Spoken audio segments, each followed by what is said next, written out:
tenía el firme propósito de invitar lo debo confesar, a mi amiga del alma, la doctora Marta Isabel Alzate Hincapié, persona que yo, y mucha gente lo sabe, admiro profundamente porque es una buena amiga, porque es una mujer con un sentido de pertenencia sobre el territorio extraordinario, extraordinario. Y porque la forma como ella se supera y supera dificultades personales, profesionales de todo tipo, me llama mucho a la admiración personal y profesional, por supuesto. Y ella acaba de recibir un título que a mí me parece exorbitante en una región como la nuestra, con el debido respeto, por supuesto, que es un doctorado en literatura en la Universidad Tecnológica de Pereira, porque eso pesa mucho. Entonces yo le preguntaba ahora, conversando informalmente, que desde dónde acá en Colombia todo el mundo es doctor. Y sí, claro, los lustrabotas son los que más utilizaban ese sistema en Bogotá y se popularizó en Colombia, en todas partes. Pero la palabra doctor tiene un fondo que es docto, o sea, ha llegado, y también se le llama PhD, ¿cierto?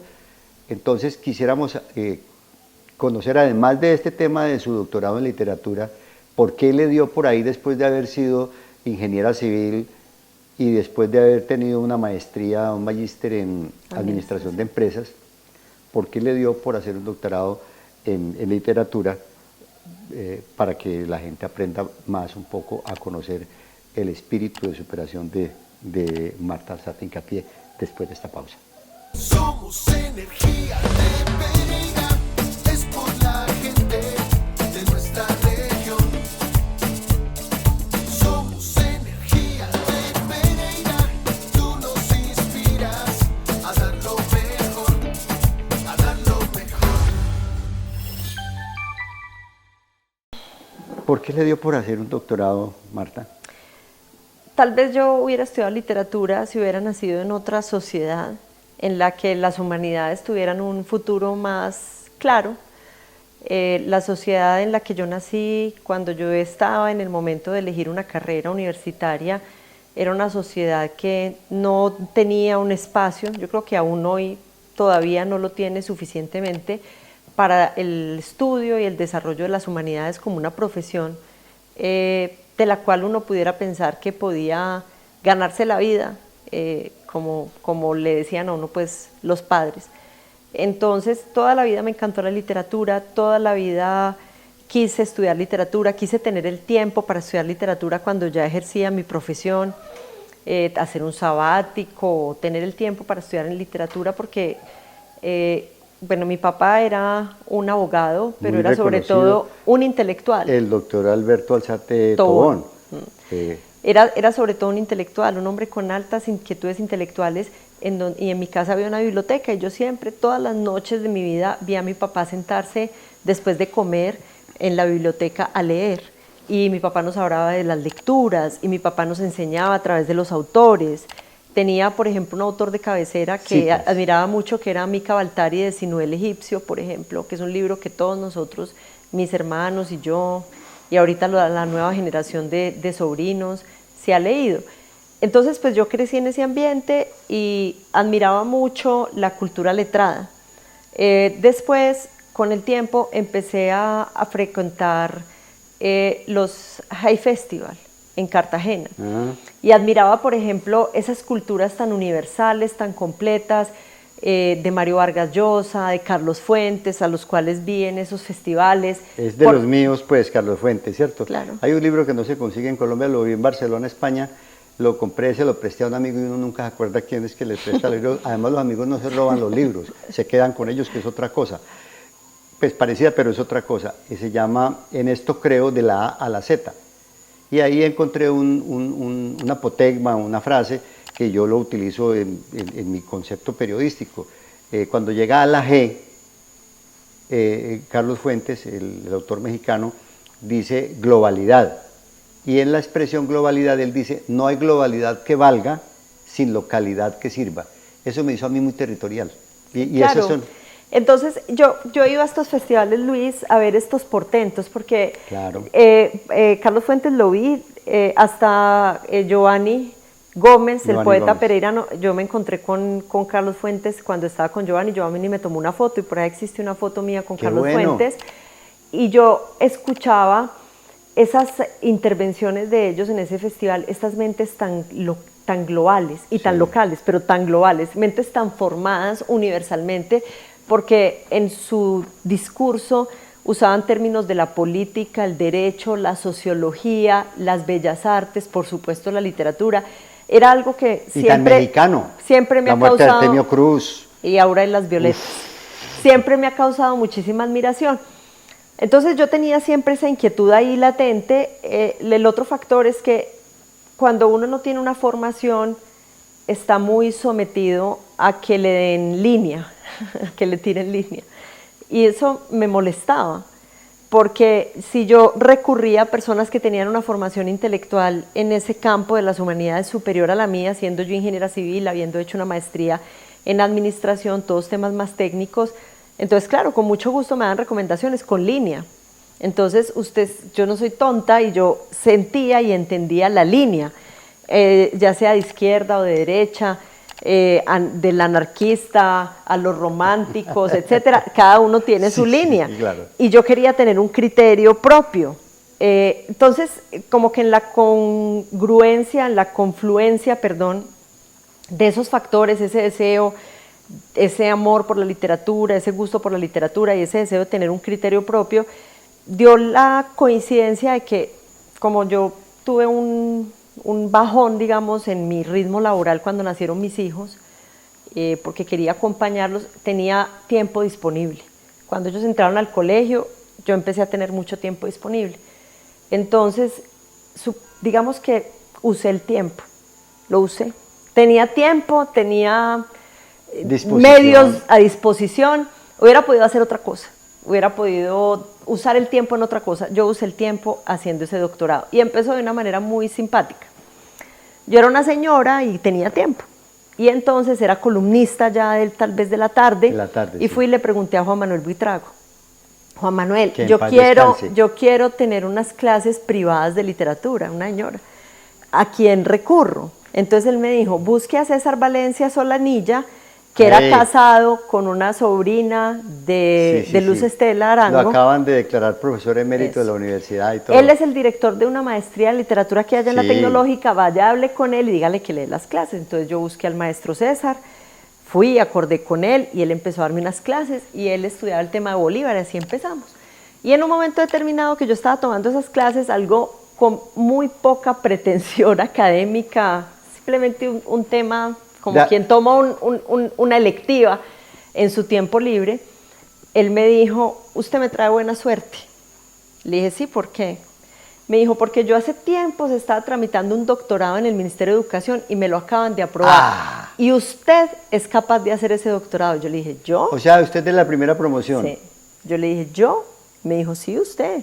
Yo le dije: ¿yo soy capaz de hacer un doctorado en literatura? Y me dijo: sí, usted. Ah, pero esa no era tu intención. No. Entonces yo me fui para mi casa a decir: voy a hacer un doctorado en literatura, y digamos que la respuesta no fue muy positiva y yo dije... Lo miraban con sospecha, me imagino. A mí me dijeron que yo era capaz de hacer ese doctorado y yo lo voy a hacer. Sí. Porque, ¿no? ¿Cómo es que dicen? ¿Que un bobo cobiado qué? Sí, el bobo cobiado mata a la mamá. O sea, esa indiferencia, esa sospecha le dio más cuerda, le dio más ánimo. No le digo pues que un bobo cobiado mata a la mamá. Sí. Es decir, es que es como, usted no es capaz y a que sí soy capaz. Claro, imagine desafiarla a usted. Y entonces... se metió a una campaña política. Fui y dije: voy a hacer este doctorado. Pero en mi fuero íntimo, yo me decía a mí misma: qué bobada. Yo hago un semestre, hago dos, es que no tiene ningún objetivo en mi vida, pues no soy profesora, no soy docente universitaria, no me están pagando una beca para hacer un doctorado, no, yo voy a hacer un seminario. Paréntesis, ahí estaba sentado esta semana Juan Carlos Arcila, el defensor del contribuyente y el usuario aduanero de la DIAN, y ya para pensionarse, él dice que apenas se pensione comienza a hacer un doctorado en historia o una maestría en historia que hay en la Universidad Sí, hay una muy Tecnológica, buena. pero que él ya advirtió a unos amigos de allá que él no quiere que le hagan examen. Yo lo único que quiero es oír historia y saber de historia, pero yo no quiero ni graduarme ni nada. Porque Le ya- tengo muy malas noticias Sí. a Juan Carlos ¿Por por qué? intermedio suyo. Porque uno, me imagino que él debe ser igual, eso se le vuelve un reto, un desafío. un desafío. Entonces yo Ya, empecé. ese fue tu caso. Claro, yo empecé y el primer seminario, empezando porque tiene uno que estar un poco mal de la cabeza, porque ellos me dijeron, usted tiene maestría, pero no la tiene en el área, entonces tiene que hacer unos nivelatorios, entonces haga la maestría y el doctorado al mismo tiempo. Y yo dije, listo. Esfuerzo adicional. Entonces yo me empaqué 11 o 12 seminarios el primer año haciendo la maestría y el doctorado, los pagué, los hice, los estudié, creo que nunca había estudiado tanto. Y el primer seminario del doctorado vino una persona muy querida por nosotros que infortunadamente falleció aquí hace 2 años, que era un gran hombre de las letras a ¿El nivel argentino? mundial, sí, Noé Gitrick, y fue mi primer maestro. Y empezó, era como la primera clase del doctorado, ¿usted qué hace? No, yo soy filólogo. ¿Y usted? Yo estudié filosofía. ¿Y usted? No, yo estudié literatura. ¿Y usted? Yo estudié español. ¿Y usted? Yo soy ingeniera. Entonces él me miró y me dijo, ¿ingeniera? Esto es como... Venga, Marta, pare ahí entonces con el tema del argentino que falleció aquí en Pereira, le dio un paro respiratorio, creo. Le dio un accidente cerebrovascular. Un accidente cerebrovascular. ¿Llamaba cómo? Noé Gitrick. Que es que era un tipo sorprendente. Ah, no, era un portento, Un a portento. nivel del mundo mundial. Sí, correcto. Porque él había sido político, había trabajado con Frondizi en el intermedio de Perón, había sido secretario del Senado argentino, porque era poeta, ensayista, Personaje. porque había vivido en Francia, había sido catedrático, porque después estuvo con los argentinos en el exilio en México. No, pues yo me quedé con la gana de entrevistarlo, tú me has hablado Era de un él. portento. Pero usted, Marta Alzate, que cree que este programa no tiene patrocinadores o qué. Vamos a una pausa y regresamos porque si no, ahí la tenemos toda la noche. De la mano de nuestros productores. Cucharejitos, la gobernación está transformando la vida de 680 productores de Risaralda, brindándoles asistencia técnica en áreas como agricultura, piscicultura, porcicultura, ganadería, avicultura y apicultura. Juntos avanzamos hacia un futuro próspero y sostenible. Eso sí es bello. Departamento de Risaralda. Íbamos en Noé Gitrick, que fue el primero que me recibió y que dijo, ¿ingeniera? Y dije, sí, Ah, sí. ingeniera. Y eso a él no le sentó bien en primera instancia. Pero él empezó a dictar la clase y yo tenía la actitud de hacerlo lo mejor, de darlo todo, de ser la mejor. Y mi primer encontronazo con la realidad es que él nos puso a hacer un trabajo y yo hice un trabajo muy confiada en mis capacidades y dije, esto Sí. quedó muy bien hecho. Sobradorcita, sí. Eso, y se lo entregué y él acabó con ese trabajo. Y entonces... Lo acabó, lo es que acabó, lo acabó con destrozó, él, lo destrozó. lo rechazó, No, lo volvió dijo, chicuca. no, lo corrigió, lo tachó, dijo esto aquí, esto está mal, esto Chicuca. Bueno, entonces me escribió una carta muy linda que por ahí debe estar, y entonces yo, con el maestro César, Valencia deshecha en Solanilla. lágrimas, le decía, es que mira lo que me pasó, él me decía, niña, yo quisiera tener una carta de ese portento. Te dijo César Valencia Sí. Solanilla. Y después, en otra carta, el maestro Noé me dijo, yo sabía que infligía una herida y quería ver la reacción. Cómo sangraba. Quería ver si renunciaba o se recogía y seguía. Ajá. Y yo me recogí y seguí. Yo lo que creo es que Marta Alzate se sintió frente a él como una diosa y entonces él le aplicó la teoría de la película 300 contra Jerjes, los espartanos contra Jerjes, que le logran meter una lanza por acá en una parte del cuerpo y se acuerda cómo termina la película, dice, sangra, o sea, te hizo sangrar. Claro, y él me lo dijo después en una carta, me dijo, yo Sangra. sabía que infligía una herida, quería ver Yo si quería ver abandonabas quería ver sangre. o si te recogías y seguías. Y yo me recogí y seguí con esa lección, fue el primer seminario. Después tuvimos unos profesores muy interesantes, profesores internacionales, de Brasil, el hijo de un gran historiador de Brasil, de apellido Coutinho. Tuvimos a Eduardo Subirats, que es una persona muy contracultural, pero un gran intelectual, publicado por las mejores editoriales del mundo. Tuvimos un profesor colombiano que hizo toda su carrera en la Universidad Libre de Berlín, que infortunadamente ya falleció, que era un grande de los estudios literarios, que se llamaba Carlos Rincón, muchos profesores nacionales de la Universidad Javeriana, de la Universidad del Valle, en fin, era un grupo muy selecto de profesores, de los cuales yo recibí todo tipo de estímulo, porque ellos, casi todos, yo diría, sin excepción, eran maestros, y no hay nada mejor para un maestro que un alumno que pida cuerda, y yo pedía toda la cuerda, Claro. habida y por haber. Entonces sí fue como en mi vida como una revolución. Ese doctorado además yo lo pude hacer porque era un doctorado con ciclo de formación. Hay doctorados sin ciclo de formación, Ajá. en los cuales tú entras de una a hacer un proyecto de tesis. Sí. Yo no hubiera podido hacerlo porque no tenía la formación. No y tenía era bases, no tenía en línea base de formación. este era un doctorado con un ciclo de formación de 4 años. Entonces yo hice la formación, ¿En los cuánto seminarios, tiempo se echó pues, en la tecnológica? 8 ¿8 años? o 10, con la campaña y la vida en Francia.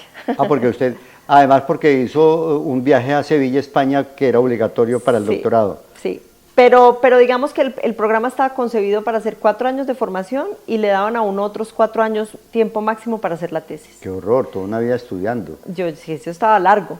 Yo hice todo el ciclo de formación, los 4 años. El primer año hice doctorado y maestría para nivelarme. Y bueno, eso se me volvió un reto. También, ¿sabes por qué se me volvió un reto? Porque yo estudiaba con unos compañeros que todos venían como de la universidad, de una trayectoria larga, y había unos que me miraban como, a esta señora la recibieron en este doctorado porque tiene con qué pagar. Y eso, yo dije, esto no puede ser, de verdad.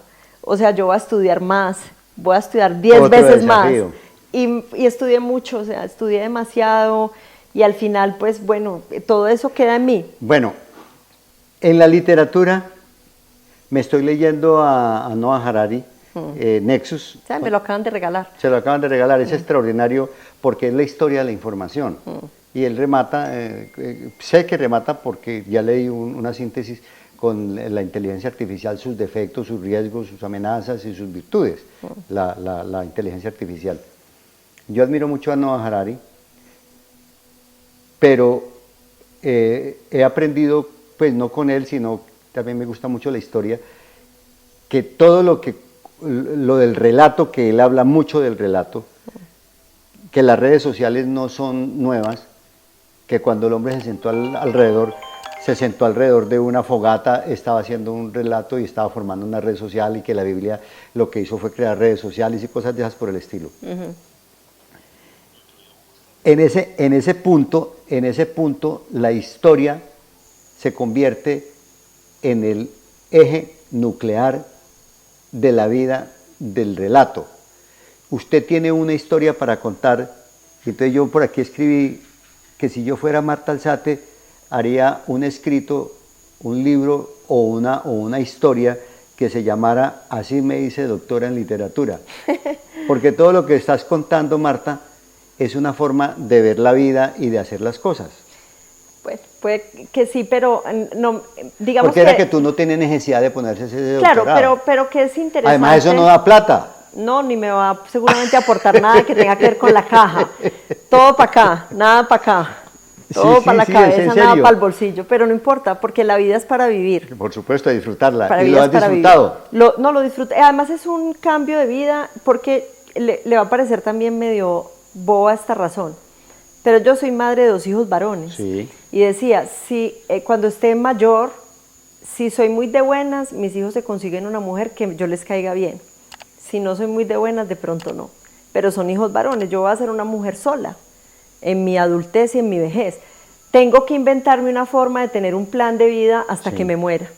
Y yo ahora tengo un plan de vida hasta que me muera, porque tengo una biblioteca muy grande que seguramente no me va a alcanzar a leer. Valiosísima, por cierto. Y contar historias me gusta mucho, pero me gusta más desde la ficción. Ajá. O sea, me gusta más escribir novelas. Yo escribí ya una novela que quiero publicar, no he podido porque no es fácil, y no la quiero publicar en cualquier parte porque en la campaña publicamos un libro que editamos Sí. con Gustavo Colorado, pero hay 100 libros de esos en la oficina, o 150. Es decir, autopublicar es muy Son complicado. historias de los barrios de Pereira. Muy De buen libro. muchas crónicas que escribí durante un tiempo en los La periódicos. cebra que habla. Pero la ficción es un poder. Es el poder de inventar un mundo, que es más interesante que la historia de uno mismo. La imaginación. Ahora, yo creo que si lo que uno inventa por supuesto, tiene un montón de cosas de uno mismo, pero a mí personalmente, me gusta más crear personajes, mundos ficticios, que contar la historia mía. Ah, ya. ¿Sí me Por explico? eso la ficción es importante La para ficción, ti. la ficción es un poder, Luis. La Sí. ficción es el poder creativo por excelencia y es algo que a mí me parece ¿Te gusta espectacular. lo kafkiano? Sí, sí me gusta lo kafkiano. Sin embargo, la literatura ahorita es muy rápida, Sí. porque el mundo es muy rápido. Entonces la gente no se lee grandes volúmenes, ni capítulos muy largos, no sé si has notado eso. La literatura ahorita es muy concisa, así sea novela, de capítulos muy cortos, porque tenemos con todo este tema de las redes sociales, con todo este tema de el bombardeo de información en internet, tenemos una gran pérdida de la atención. Sí, es La cierto. lucha presente hoy de la humanidad es una lucha por la atención, porque hay demasiadas cosas que llaman la atención. Entonces, ya esos temas tan largos, desarrollados en tanta profundidad, es difícil que la gente se le mida, pues existirá quien lo haga, pero... Tiene que ser unos textos y unas historias muy enganchadoras. Por ejemplo, Santiago Posteguillo. ¿A usted le gusta? Me encanta Santiago Yo Posteguillo, sé me que a usted leí le toda la saga de Publio Escipión el Africano, el hijo del cónsul, la Brigada Maldita y la traición de Roma, la historia. Porque en esa saga de Publio Escipión el Africano, 320 años antes de Cristo, aparecieron 3 grandes generales que fueron grandes militares y grandes políticos, que son muy difíciles en la historia. Son los 3 grandes de la historia antes de Cristo, que son Publio Escipión el Africano, que Alejandro Magno, y nada más y nada menos que Aníbal Barca, el que pasó los elefantes a través de las montañas de Europa, ¿cierto? Esos 3 grandes en la historia, y lo que uno aprende de eso a grandes rasgos, es tan enganchador que yo terminé el primer tomo, que es como de 800 páginas, y ya me fui para la Librería Nacional y dije a Javier al Negro, le dije, el segundo tomo, ¿cuál es? Y dijo, chévere, eso ¿no? me decía, eso genera esa energía. Aquí está el segundo tomo, y si quieres lleve de una vez el tercero. Chévere. Chévere tener uno Y esa esos libros- capacidad. pero esos tienen que ser enganchadores. Si no Yo, es por enganchador- ejemplo, me leí ahorita recientemente otro libro de Mica Baltari que no estaba en la biblioteca de mi ¿Cómo? papá. ¿Qué libro? Un libro de Mica Baltari que se llama El Etrusco. El Etrusco, de la época de Roma antigua. Regáleme una última pausa y hablamos de ese pequeño libro que usted menciona, del Etrusco de Enrique Baltari. De la mano de nuestros productores. Cucharejitos, la gobernación está transformando la vida de 680 productores de Risaralda, brindándoles asistencia técnica en áreas como agricultura, piscicultura, porcicultura, ganadería, avicultura y apicultura. Juntos avanzamos hacia un futuro próspero y sostenible. Eso sí es bello. Departamento de Risaralda. Que a mí me gusta Mica Baltari porque usa la historia como una excusa para hacer literatura. Ah. Porque el personaje del Etrusco es altamente simbólico y resuena sobre unas estructuras del ser humano que uno se identifica a pesar de la diferencia en tiempo de la ambientación de la historia, y tiene una gran reconstrucción histórica. De hecho, me puse a estudiar sobre los etruscos, porque dije, yo no entiendo bien de dónde era Etruria, porque es distinto a Roma, porque es distinto a Grecia, no entiendo. Y me he venido oyendo unos podcasts en mi tiempo libre para entender un poco el mundo. Porque esa es su frase favorita y yo se la aprendí a Marta Alzate. ¿Cuál? Lo importante es entender. Lo importante es Y yo entender. se le digo mucho a los amigos, a Byron le digo, venga, si usted se sienta a cenar o a almorzar, tiene que entender por qué está almorzando, qué está almorzando. Lo importante es entender.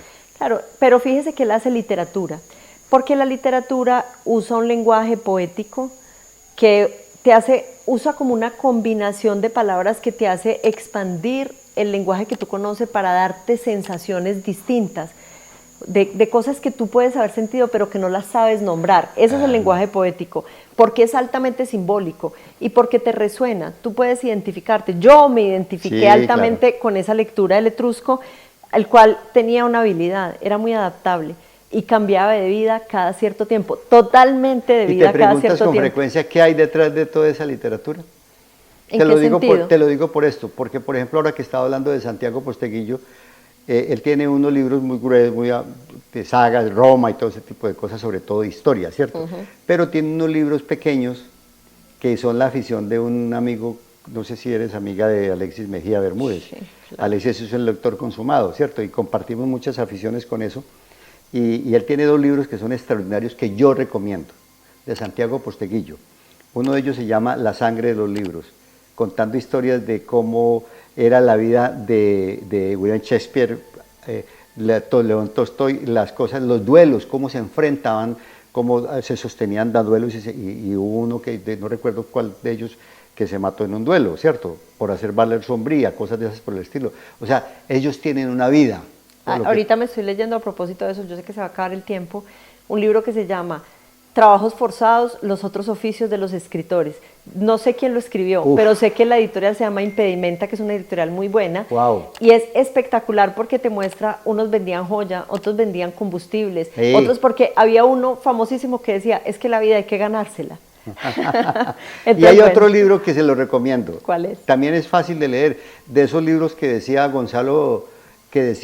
Fernando González, el poeta y el escritor de Envigado, el autor de Los Negroides. En los años 60 era el libro favorito de los estudiantes. Decía que los libros deben tener el tamaño de que quepan en el bolsillo de atrás para echárselos aquí y sentarse en cualquier parte a leerlo, ¿cierto? Ese libro se llama La noche en que Frankenstein descubrió al Quijote. Qué belleza. Es excelente porque es la historia de cómo María Schiller escribe Frankenstein, el doctor Frankenstein. Y es extraordinario, cuenta cómo Lord Byron los invitó a una cabaña que tenía en los Alpes suizos y cosas de esas por el estilo.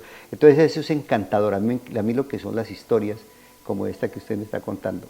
Voy a terminar con esto. ¿Con qué? ¿Sabe por qué me gradué de ese doctorado en parte? Ujú. Porque yo soy mamá de 2 hijos y el ejemplo es más importante que todos los discursos. Predicar con el ejemplo. Y yo quería mostrarles a ellos que uno tiene que terminar lo que comienza y que uno no deja las cosas empezadas. Y me costó mucho, mucho trabajo hacer esa tesis, porque una cosa es hacer la formación y los seminarios, y otra cosa es sentarse a hacer esa tesis. Una tesis de doctorado es algo bien difícil, me costó mucha disciplina, mucho esfuerzo, mucho trabajo, y al final estaba exhausta, tenía un cansancio intelectual enorme. La Sí. campaña para mí fue un descanso, porque fue acción, y yo venía de un trabajo intelectual enorme y estaba exhausta. Una campaña política. Pero sí. quería mostrarles, sobre todo a mis hijos, que es lo que más me importa en la vida, que uno termina lo que comienza y que uno no deja las cosas empezadas. Predicar con el ejemplo. ¿Sabe cuál es el premio? ¿Cuál? El esfuerzo. Al final usted dice, hice un esfuerzo, y uno siente que cualquier esfuerzo que haga es el verdadero premio. Y le pueden decir lo que quieran, pero el orgullo es íntimo. Sí, por Es supuesto. íntimo. Pero si todo en la vida, en últimas, cuando uno se va volviendo mayor, no digamos viejo, pero más maduro, se da cuenta que todos los gozos y las recompensas son íntimas. Ahora, ¿quieres saber algo? Ajá. El tiempo hubiera pasado igual. Los 10 años que pasaron no, hubieran claro, pasado igual. claro. Si yo me hubiera esforzado, hubiera hecho eso o no lo hubiera hecho. Entonces yo sí me siento muy satisfecha de haberlo hecho. Mi cabeza está totalmente cambiada, soy otra persona, porque uno no pasa por ahí, sigue siendo el mismo. A ti pero te bueno. tocó que tu mamá o tu papá o el doctor Alberto decía en casa con frecuencia, el tiempo perdido lo lloran los santos. Sí, no, ellos a mí me decían peor, me decían, a usted la educaron rayada, porque detesto perder el tiempo. Marta Isabel Alzate Hincapié es candidata a la alcaldía de Pereira, persona extraordinaria como mujer, como ejemplo de vida, como madre, como amiga, es insuperable, como sentido de pertenencia por esta ciudad de Pereira, por el territorio, como lo llamamos nosotros, aquí en Puntos de Vista, el programa de líderes de opinión. Quiero aprovecharla con el apoyo de Byron Mejía, nuestro productor, para un programa, porque quiero ponerle a hablar del territorio, así sean 10 o 15 minuticos más, le voy a robar ese tiempo y no le voy a pedir permiso para ello. En el próximo programa estaremos nuevamente entonces con otros personajes aquí, entre ellos Marta Alzate.